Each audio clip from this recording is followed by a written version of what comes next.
YouTube channel GK with me में। तो आज की क्लास में हम पढ़ना शुरू करेंगे हरियाणा जीके के बारे में। जैसा कि आपको पता है, हमने हरियाणा जीके की एक सीरीज शुरू की है जिसमें हमने हरियाणा का जो इतिहास है उसकी कुछ क्लासेस कर ली हैं। ठीक है, 5 से 6 क्लासेस हम पहले पढ़ चुके हैं और उसी को हम आगे कंटिन्यू करेंगे। ठीक है, तो उस क्लासेस में मैंने आपको हरियाणा का ऐतिहासिक परिचय जो है वो स्टार्ट करा रखा है।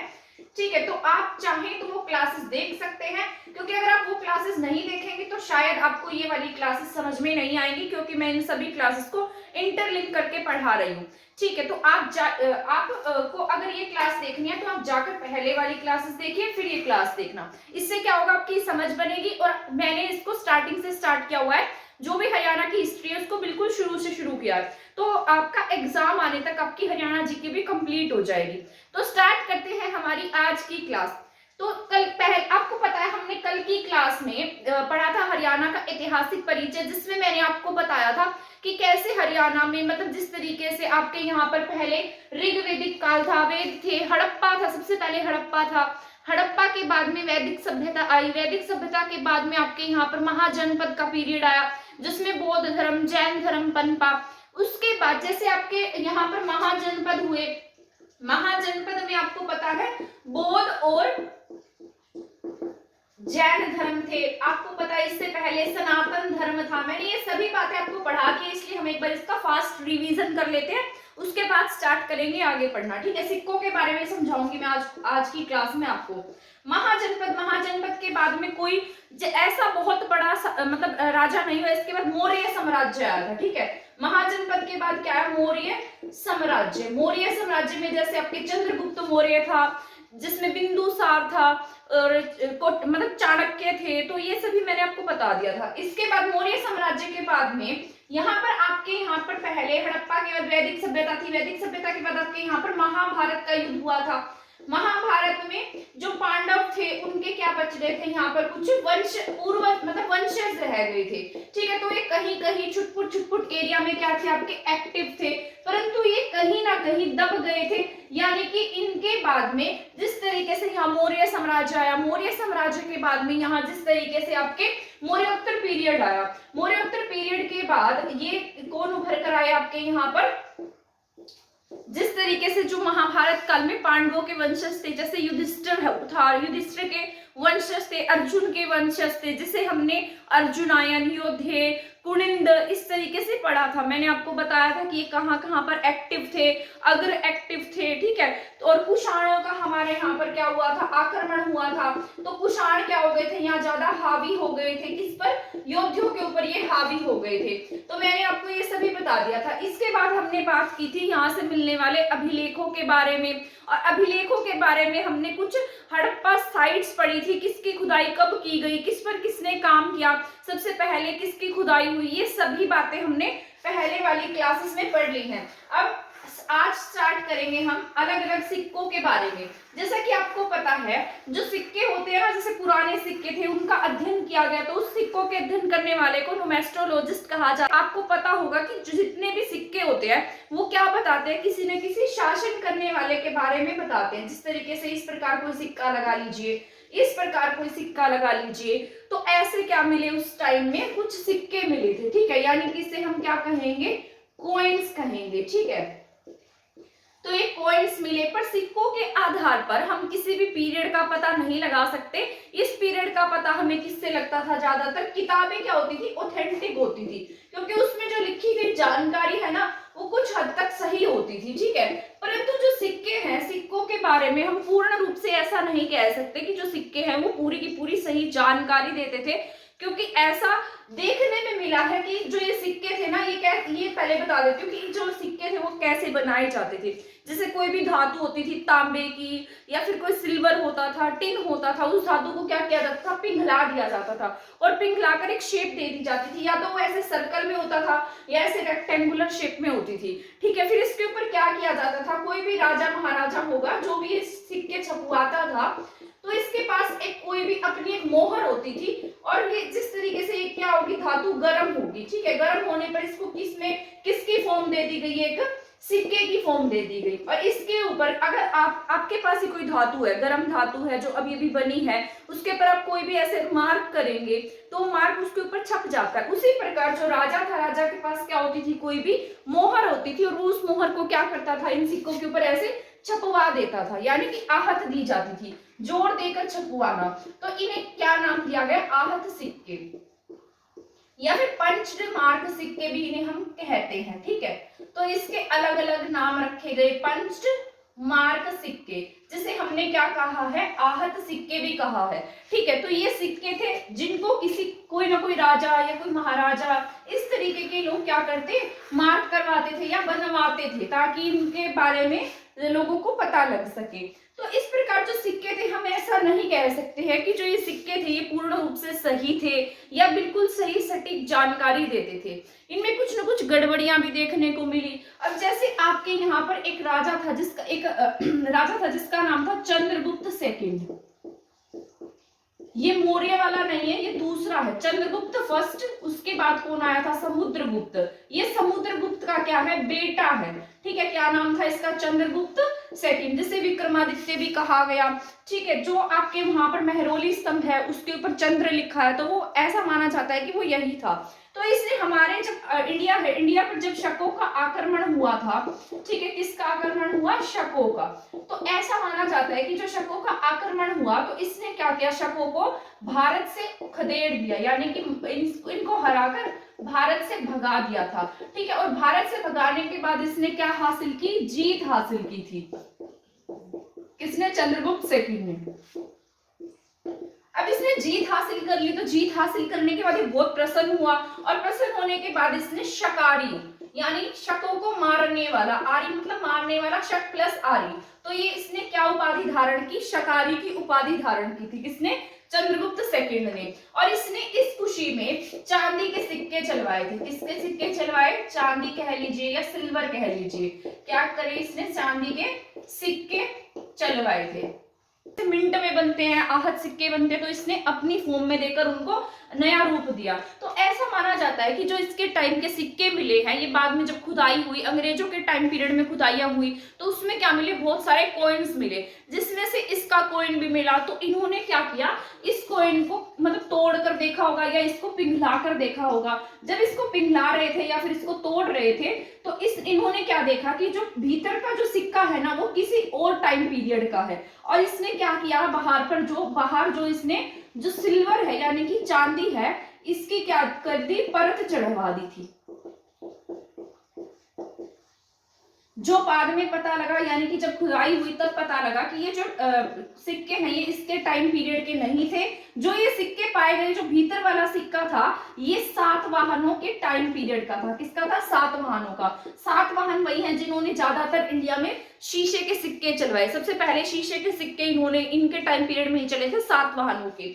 तो भीतर का जो सिक्का मिला वो कैसा था, किसके टाइम पीरियड का मिला, सातवाहनों का। तो चंद्रगुप्त ने क्या किया, चंद्रगुप्त सेकंड ने इन्हीं सिक्कों के ऊपर बाहर क्या चढ़वा दी, सिल्वर की परत चढ़वा दी थी। और कौन सी उपाधि धारण की थी, शकारी की उपाधि धारण की थी। तो इस प्रकार से हम इतने ज्यादा ऑथेंटिसिटी नहीं ले सकते हैं, यानी कि पूरा प्रमाणिक इसको नहीं मान सकते कि जो सिक्के थे वो उन्हीं के टाइम पीरियड में बने होंगे, क्योंकि आगे आगे राजा आए और आगे पीरियड आया और उनके वंशज आए, तो वो क्या करते थे, पुराने सिक्कों के ऊपर ही नई ढलाई करवा देते थे। तो इस तरीके से सिक्कों का जो ये टाइम पीरियड था, ये आपके रहा था 200 से 500 बीसी के आसपास, यानी कि दूसरी शताब्दी के आसपास।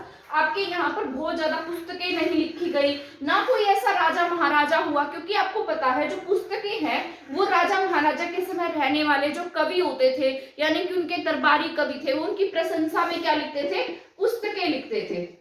तो 200 से 300 बीसी बिफोर क्राइस्ट, यानी कि दूसरी और तीसरी शताब्दी के आसपास बहुत अधिक जो पुस्तकें हैं उन पर काम नहीं हुआ।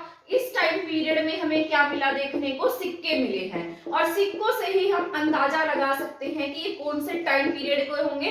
पर ऐसा भी नहीं है कि ये बिल्कुल ही मतलब प्रमाणिक नहीं थे, कुछ सिक्के मिले हैं जो बिल्कुल ऑथेंटिक थे। ठीक है, तो यहाँ से हमें इनके टाइम पीरियड के बारे में पता लगा। पर जो दूसरी तीसरी शताब्दी थी इसमें बहुत अधिक पुस्तकें नहीं लिखी गई, कोई राजा या महाराजा नहीं था जिसके टाइम में क्या लिखी जाए, कोई पुस्तक लिखी जाए। क्योंकि बाद में आपको पता है चंद्रगुप्त मौर्य का जो टाइम पीरियड है वो 300 के आसपास शुरू हुआ था, तो उसके समय में कुछ दरबारी आए थे, ठीक है। चंद्रगुप्त मौर्य से पहले ऐसा कोई भी मतलब बहुत ज्यादा शक्तिशाली राजा नहीं था जिसके समय में कोई भी पुस्तक लिखी गई हो जिससे हमें कोई जानकारी मिले, ठीक है। आपको पता है वैसे तो आपके यहाँ पर जैसे वैदिक काल में कुछ लिखा गया था, वैदिक काल में ऋग्वेद लिखा गया, उपनिषद, अरण्यक, ब्राह्मणी, ये सब लिखे गए थे। लेकिन पहले वाली क्लास में मैंने आपको बताया था कि इस तरीके से आपके पूरे हरियाणा में ज्यादातर दबदबा किसका देखने को मिलता है, आपको इस तरीके से आपके यहाँ बीच में पूरे जो भी आपका जलोढ़ मिट्टी का मैदान था वहां पर कौन एक्टिव थे, योद्धे एक्टिव थे, ठीक है। तो योद्धे यहाँ पर मैं लिख देती हूँ योद्धे, ठीक है। कौन एक्टिव थे यहाँ पर, योद्धे एक्टिव थे। योद्धियों के बाद में ऊपर अंबाला के इलाके में मैंने आपको बताया था यहाँ पर आपके कुनिंद थे, ठीक है। कौन थे, कुनिंद। ये सभी महाभारत टाइम के पीरियड के थे, लेकिन किसी न किसी शक्तिशाली राजा के आने के बाद क्या हुए, ये दब गए थे, यानी कि इनका जो प्रभुत्व था, यानी कि इनकी जो पावर थी वो बहुत ज्यादा एक्टिव नहीं हुई थी। और नीचे गुड़गांव और फरीदाबाद की पट्टी में कौन थे आपके यहाँ, जीजीएन फरीदाबाद और गुरुग्राम, यहाँ पर आपके एक्टिव थे अर्जुनायन, ठीक है। तो ये और यहाँ आपके हिसार के आसपास अग्र एक्टिव थे, ठीक है। तो मैं आपको दोबारा से क्यों बता रही हूँ, क्योंकि अब हम इनके सिक्कों के बारे में जानकारी प्राप्त करेंगे, यानी कि इनके बारे में पढ़ेंगे कि इनके सिक्के किस तरीके से चले थे, यानी कि किस तरीके से प्रसिद्ध हुए थे, इन्होंने कौन से सिक्के चलाए। क्योंकि उस समय में इनके समय टकसाले भी थी जहां पर सिक्के मतलब बनाने का काम होता था, जैसे आज आपके मिंट है वैसे इनकी टकसाले थी जहां पर सिक्के बनाए जाते थे। तो जिस तरीके से आपके योद्धे हैं, योद्धे किसके वंशज थे, ऐसा माना जाता है पांडवों के वंशज थे। पांडवों में युधिष्ठिर के जो वंशज थे उन्हें क्या कहा गया, योद्धे कहा गया था। और इनके समय में इन्होंने एक सिक्का चलाया था जिस पर जो कार्तिकेय है उसका वाहन था मोर। तो मोर का जो वाहन है वो किसके टाइम में था, योद्धियों के सिक्कों पर क्या देखने को मिला, हमें मोर देखने को मिला, ठीक है। इन्होंने अपने सिक्कों पर मोर का जो सिंबल है वो लगवाया, और यही मोर बाद में गुप्तों के टाइम पीरियड में कुमार गुप्त ने अपने सिक्कों पर छपवाया था, मोर, तो कार्तिकेय, ठीक है। और यहाँ पर इनकी जो राजधानी है वो इस तरीके से यहाँ भिवानी के प्रिकर्तनाग, नौरंगाबाद या प्रिकर्तनाग कह सकते हैं, पहले नौरंगाबाद था, आज हम इसे प्रिकर्तनाग के नाम से, ठीक है। तो इनकी जो राजधानी थी वो क्या थी, प्रिकर्तनाग थी, जो आज नौरंगाबाद है। तो नौरंगाबाद कहाँ है, भिवानी में है, ये जो एरिया है यहाँ रहा करते थे। रोहतक में क्या थी, इनकी टकसाले थी, रोहतक में टकसाले थी जहां पर ये जो सिक्के हैं उनके सांचे बनते थे। तो खोखरा कोट रोहतक में क्या कह सकते हैं, इनके सांचे बनते, खोखरा कोट या खोखरा कोट कह लीजिए। और उसी समय में आपके यहाँ पर एक राजा हुआ जिसका नाम था कनिष्क। मतलब कनिष्क वैसे तो हमारे हरियाणा में बहुत ज्यादा एक्टिव नहीं था, परंतु इसने पूरे इंडिया पर राज किया था, और इसने हमारे हरियाणा पर भी मतलब इसका दबदबा देखने को मिला, पर पूरी तरह से हमारे यहाँ एक्टिव नहीं था। ये यूपी के मथुरा साइड में ज्यादा एक्टिव था, और हमारे यहाँ भी इसका जो प्रभुत्व है वो देखने को मिला। जब ये कनिष्क यहाँ पर आया तो कनिष्क ने क्या किया, ऐसा माना जाता है कि जो हमारे योद्धे थे और योद्धियों के साथ साथ जो कुनिंद थे, योद्धे प्लस कुनिंद ने क्या किया, एक बार जो कनिष्क है उसके साथ में लड़ाई की थी और इसको यहाँ से भगा दिया था कनिष्क को। लेकिन कुछ समय बाद कनिष्क फिर से वापस आया और इसने फिर से हमारे इनको हरा दिया। तो इसमें योद्धियों को भी हरा दिया और कुनिंदों को भी हरा दिया था। आप देख सकते हैं योद्धे यहाँ पर एक्टिव थे, तो यहाँ पर योद्धियों की टेरिटरी थी और योद्धे यहाँ पर बहुत अधिक बलशाली थे, प्रभावशाली थे, परंतु फिर भी किससे हार गए, कनिष्क से हार गए थे। क्योंकि कनिष्क बहुत मतलब उस समय का ज्यादा एक्टिव राजा रहा था, एक्टिव था उस समय ये, ठीक है, यानी कि इसके पास बहुत पावर थी, तभी ये जीत गया इनसे। तो इसने क्या किया, इनको भी हरा दिया। और फिर यहाँ पर कई कई जगह पर योद्धियों की कई जगह पर क्या मिले हैं, कनिष्क प्लस योद्धियों के सिक्के देखने को मिले। तो यहाँ पर कनिष्क के सिक्के और आपके यहाँ पर इसके योद्धियों के सिक्के जो हैं वो देखने को मिले हैं। तो आपको ये बातें याद रखनी है जो सिक्कों से रिलेटेड है। इसके बाद बात की जाए अंबाला की। अंबाला में जो कुनिंदों का शासक था, यहाँ से भी कुछ सिक्के प्राप्त हुए, जैसे आपके अंबाला है, बूढ़िया है, करनाल है और सुध है। करनाल के साथ साथ सुद। यहाँ से किसके सिक्के मिले आपके? कुनिंदों के सिक्के मिले हैं, ठीक है। तो अगर आपसे पूछेगा कुनिंदों के सिक्के कहाँ मिले हैं, तो कुनिंद से आपको याद रखना है, कुनिंद आपके शिवालिक की रेंज में एक्टिव थे और वहीं पर इनके सिक्के मिले। जैसे अंबाला, बूडिया, सुद और आपके यहाँ पर जो करनाल है, क्योंकि ऊपर की पट्टी लगती थी उस समय अंबाला क्या था, एक ही था, आज की डिस्ट्रिक्ट्स की तरह ये नहीं था। तो यहाँ पर क्या क्या मिले, यहाँ से अंबाला से, बूडिया से, सुद से और करनाल से किसके सिक्के मिले हैं? कुनिंदों के सिक्के मिले, ठीक है। और इसके बाद यहाँ पर एक्टिव थे अगर, यानी कि जो अग्रोहा का पार्ट है वहां पर आपके अगर एक्टिव थे और यहाँ से अगरों के सिक्के मिले हैं, ठीक है। अगरों के ऐसा माना जाता है यहाँ पर 51 सिक्के मिले टोटल। वैसे यहाँ सिक्कों के ढेर भी मिले, परंतु जो फेमस हुए वो क्या थे? 51 सिक्के थे। इसके बाद बात करते हैं हम अर्जुनायन की। तो अलग अलग जगह से हमें सिक्के देखने को मिले।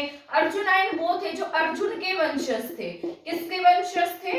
अर्जुन के वंशज। हमने योद्धियों के सिक्के, कुनिंदों के सिक्के, अगरों के और अर्जुनायन के सिक्कों के बारे में पढ़ लिया है, परंतु हमारे यहाँ पर लोगों को उस समय इतनी जानकारी नहीं थी, सिक्कों के बारे में इतना पता नहीं था। तो जैसे हमारे इनके बाद में जब ब्रिटिश शासन आया हमारे इंडिया में, जब क्या आया, ब्रिटिश पीरियड आया, तो उस समय में जो अंग्रेज थे, अंग्रेजों ने क्या करवाया, इनकी खुदाई करवाई है। अनेक स्थलों की क्या कराई गई, इनके द्वारा खुदाई कराई गई। आप सभी जानते हैं हमारे यहाँ पर हड़प्पा का जो काम है वो भी अंग्रेजों के समय में हुआ था, ब्रिटिश पीरियड में हुआ था। तो इन्हीं के समय में यहाँ खुदाई कराई गई और खुदाई में अलग अलग ये जो सिक्के हैं ये देखने को मिले। तो आप तो यहाँ पर जो आपके जिस तरीके से योद्धियों के सिक्के हैं, कुनिंदों के सिक्के हैं, अर्जुनायन है, तो ये अगरों के सिक्के हैं, ये सिक्के आज भी आपको ब्रिटिश संग्रहालय में देखने को मिलेंगे। ये सिक्के आज भी वहीं पर रखे हुए हैं। तो आपको पता है वैसे भी ये जो ब्रिटिशर्स थे हमारे यहाँ से पता नहीं क्या क्या लेकर गए थे, तो ये सिक्के तो इन्होंने कहाँ ही छोड़ने थे हमारे इंडिया में, ठीक है। तो ये क्या ले गए यहाँ से, जो युधिष्ठिर के सिक्के थे, अर्जुनायन के थे, इनके कुनिंदों के थे, ये सिक्के अपने साथ में ले गए और आज उन्हीं के संग्रहालय में ये सिक्के देखने को मिलते हैं, ठीक है। इसके बाद हम बात कर लेते हैं, आपके यहाँ पर एक राजा हुआ था जिसका नाम था कनिष्क। कनिष्क के बारे में मैंने आपको पढ़ाया है। तो इसने क्या किया, जीरो से लेकर, जीरो से पहले और जीरो से बाद वाले पीरियड को जोड़ने वाला कौन था? कनिष्क था। जिस तरीके से जीरो से पहले क्या था, बिफोर क्राइस्ट था, और इसके बाद में क्या था, एनो डोमिनी। तो ये जिस तरीके से आपके मतलब इसको हम क्या पढ़ते थे, ईसा पूर्व, और इसको पढ़ते थे हम ईसवी। तो ये इन दोनों के बीच को जोड़ने वाला कौन हुआ? कनिष्क हुआ, जिसने बाद में आपके महात्मा बुद्ध की, जो ये महात्मा बुद्ध का बहुत मतलब समर्थक था इसके समय में, जो महात्मा बुद्ध की मूर्तियां भी बनी थी, ठीक है। महायान की शाखा को ये मानता था, महायान। और इसी के समय में आपके कश्मीर कुंडलवन में क्या हुई, बौद्ध संगीति हुई थी। ये चौथी बौद्ध संगीति थी, फोर्थ बौद्ध संगीति किसके समय में हुई? कनिष्क के समय में हुई। तो इसने क्या किया, इन दोनों को 78 ईस्वी हम इसे जिसे कहते हैं, इसने इन दोनों को जोड़ा था, बिफोर क्राइस्ट को और ईस्वी को। तो बिफोर क्राइस्ट और ईस्वी को जोड़ने वाला कौन था आपके? ये कनिष्क था। कनिष्क ने हमारे यहाँ आक्रमण किया था, इसके सिक्के मिले हैं, इसका एक वंशज हुआ एक हुविष्क, ठीक है। तो हुविष्क के सिक्के भी हमारे इंडिया में मतलब हमारे हरियाणा में देखने को मिले। इसका क्या था? वंशज था। ये वैसे बहुत इंपॉर्टेंट है, किसमें? कुषाणों में। इसके बाद इसके 5-7 वंशज और आए थे और वो बहुत ज्यादा मतलब कमजोर से शासक थे। इससे पहले इसका पिता था विम कडफिसिस, कुजुल कडफिसिस, वो ज्यादा पावरफुल थे। कनिष्क के बाद कोई भी पावरफुल राजा नहीं आया और इसने इन दोनों को मिलाने का हमारे इंडिया में काम किया, ठीक है। ये बौद्ध धर्म को मानता था। इसके बाद इस आया था कि योद्धा प्लस जो कुनिंद थे उन्होंने इसके साथ में लड़ाई की थी और ये उस समय में जीत गए थे, लेकिन बाद में दोबारा से ये लड़ा और इसने इनको हरा दिया और ये क्या हुआ? जीत गया। इसके बाद हमने ऊपर पढ़ा था कुनिंद के बारे में। कुनिंद के जो सिक्के थे, अब मैंने आपको बताया था कि इनके सिक्के मिले हैं, परंतु इनके सिक्कों के ऊपर जैसे लक्ष्मी होती है, लक्ष्मी माता है, लक्ष्मी माता और हिरण के साथ साथ त्रिशूलधारी, यानी कि भगवान शिव कह सकते हैं आप, त्रिशूलधारी। तो ये जो इनके जो सिक्के थे कुनिंदों के, तो कुनिंदों के सिक्कों के ऊपर आपको क्या देखने को मिला? लक्ष्मी, हिरण, त्रिशूलधारी। इसका मतलब आप यहाँ से अंदाजा लगा सकते हैं कि ये हिंदू धर्म को मानते थे और हिंदू धर्म के जो देवी देवता थे, यानी कि उस समय में क्या थे, जैसे आपके सनातन धर्म एक्टिव था, तो उस समय के जो भी भगवान थे वो इनके सिक्कों पर देखने को मिले। इसके बाद आपको पता है जैसे आपके महात्मा बुद्ध हुए, महात्मा बुद्ध की भी आपके यहाँ पर महायान की शाखा में मूर्तियां बनती थी और इन मूर्तियों के ऊपर ये जो मूर्तियां हैं ये भी अलग अलग स्थान पर पाई गई। इसके बाद जैन में महावीर स्वामी के जो जैन उसमें जैन धर्म में 24 तीर्थंकर हुए, उन 24 तीर्थंकरों की भी मूर्तियां आपके हरियाणा में देखने को मिली। कहीं कहीं महात्मा बुद्ध के पूरे शरीर की मूर्ति है, कहीं कहीं पर सिर्फ सिर की मूर्ति है, तो अलग अलग मूर्तियां भी आपको देखने को मिली। ठीक है, इसके बाद बात कर लेते हैं कुछ और सिक्कों के बारे में। कुनिंदो के सिक्के हम पढ़ चुके हैं, युधिष्ठिर के सिक्के के बारे में हम जान चुके हैं। बूढ़िया यहाँ पर ऊपर यमुना नगर और करनाल शुद्ध यहाँ पर कुनिंदो के सिक्के मिले थे। इधर गुड़गांव और इस एरिया में गुड़गांव फरीदाबाद इन एरिया में आपको अर्जुनन के सिक्के देखने को मिले। अगरों के सिक्के आपको कहाँ से, हिसार में देखने को मिले। तो ये सब तो मैंने आपको पढ़ा दिया है। अभी मैं यहाँ पूरा डिटेल से लिख दूंगी कि इनके जो सिक्के थे वो कहाँ से मिले हैं, वो हम नेक्स्ट क्लास में समराइज करके पढ़ लेंगे। तो नेक्स्ट क्लास में मैं आपको पूरा कंप्लीट यहाँ लिखकर बताऊंगी। ये मैंने आपको समझा दिया है, आप चाहें तो अपनी नोटबुक में नोट भी कर सकते हैं, आपकी समझ बनाने के लिए था। ठीक है, नेक्स्ट क्लास में मैं आपको सिक्कों के बारे में बताऊंगी कि कहाँ से कौन से सिक्के मिले हैं। इसके बाद एक क्लास रहेगी जिसमें मैं आपको हरियाणा से मिलने वाली मूर्तियों के बारे में पढ़ाऊंगी। ठीक है, उसके बाद हम आगे नेक्स्ट क्लास करेंगे जिसमें हरियाणा का ऐतिहासिक परिचय की क्लास का जो चैप्टर 2 है ना वो स्टार्ट हो जाएगा। तो चैप्टर 1 में हमारी ये 7 या 8 क्लासेस रही हैं, आप इनको कंप्लीट देख लेना। ये आपकी कंप्लीट हरियाणा की जो ऐतिहासिक परिचय है सिक्कों के बारे में, मूर्तियों के बारे में, अभिलेखों के बारे में, वो कंप्लीट हो गया है। और पुस्तकों के बारे में, कहाँ हरियाणा को क्या कहा गया, और इसमें से एग्जाम में कुछ भी इससे बाहर नहीं आएगा, क्योंकि मतलब मोस्ट ऑफ मैंने कवर करा दिया है। बाकी आपके लक पर डिपेंड करता है, एग्जाम बनाने वाले पर डिपेंड करता है। ठीक है, तो आप चाहें तो अपनी नोटबुक में नोट कर सकते हैं, और अगर आपको मेरी क्लास पसंद आई हो तो इस चैनल को सब्सक्राइब कर सकते हैं, वीडियो को शेयर कर सकते हैं। थैंक यू, धन्यवाद।